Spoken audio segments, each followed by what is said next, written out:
The movie begins with a voice narrating about a mythical shark off the Baja coast, Mexico. The legend addresses this creature as the black demon that appears only when it's summoned. The scene then cuts to an oil rig platform owned by Nixon Oil Company located in the middle of the sea. Two workers are on a boat near the rig preparing to carry out some instructed tasks. One of them, named Nacho, dives into the water and places a bomb on the site as he attempts to swim back to the boat. He is suddenly attacked and devoured by a mysterious creature.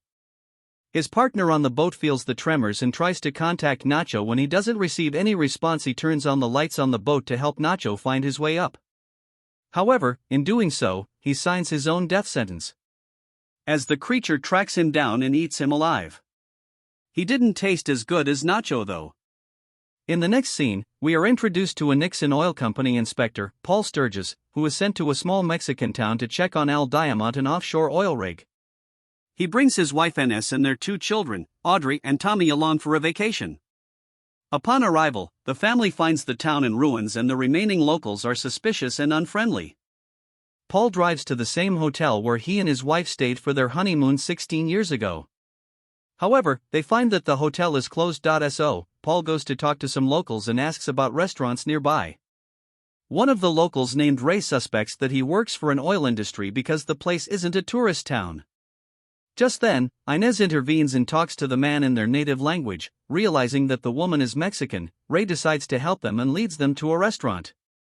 On their way, the family spots a shrine that is dedicated to Tlaloc, the Aztec god, which Ray claims to be an altar erected for protection of the residents. He also tells them that there's a creature in the sea, which the natives address as El Demonio. However, the family dismisses it as a mere tale and enters the restaurant. Not long after, Paul receives a call from work asking him to carry out the immediate inspection to see if the rig is worth revitalizing or decommissioning. As air salt, Paul leaves, assuring his family that he'll be back before sunset. He then rents a boat and makes his way to the rig. While sailing, he inquires with the sailor about what happened to the city. The latter reveals that the people have abandoned the town due to fear of El Demonio.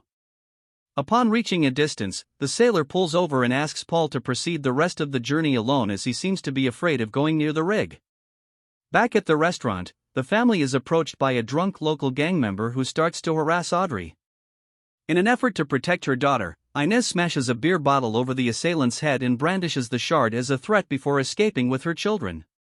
The trio tries to get in their car but learns that the gang has punctured the tires. Left with no choice, Inez takes her children to the seashore and pays a sailor to transport them to the oil rig. Drunk gangsters or sea demons. I'd have picked the other son. Meanwhile, Paul arrives at the rig to find it in a state of disrepair, marked by hazards and surrounded by an oil spill. He also finds some diving equipment stained with blood. Despite this, he is unfazed and goes ahead to finish his work.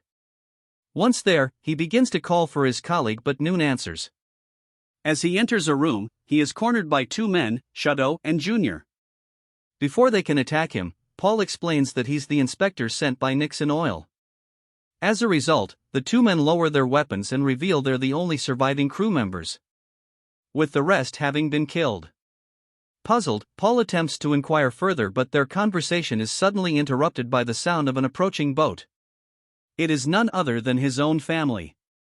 As the boat nears, Chato and Junior begin to panic and fire flares in order to distract the so-called El Demonio.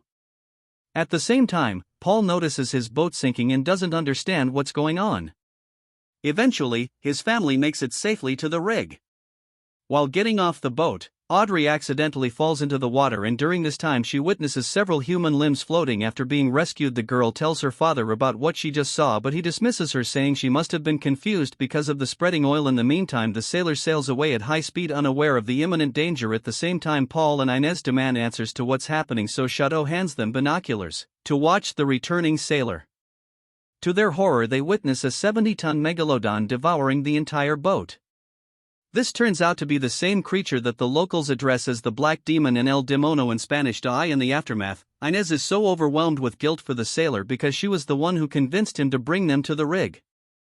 However, Paul consoles her, saying it wasn't her fault even though it was. Later, while discussing the creature, Shadow reveals to Paul that the calls made to Nixon Oil for help were ignored. And now the radio on the rig doesn't function due to the numerous attacks on the facility. Upon learning that there's no electricity here, Paul comes up with a plan to dive into the water, repair the electric cables, and subsequently fix the communication system while preparing to execute their plan. Shuto reveals a theory regarding the Black Demon. He says that Trolloc, the god of rain, sent this black demon to punish humanity for depleting natural resources. Additionally, he claims that this demonic creature makes people see things and plays with their minds.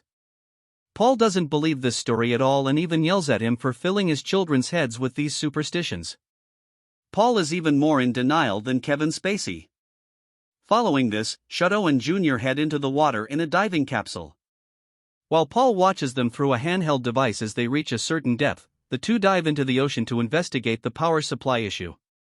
Soon after, they discover the time bomb that Nacho attached to a leg of the rig, which makes them realize that the rig will explode in the next few hours. During their exploration, Shuto experiences a sudden vision of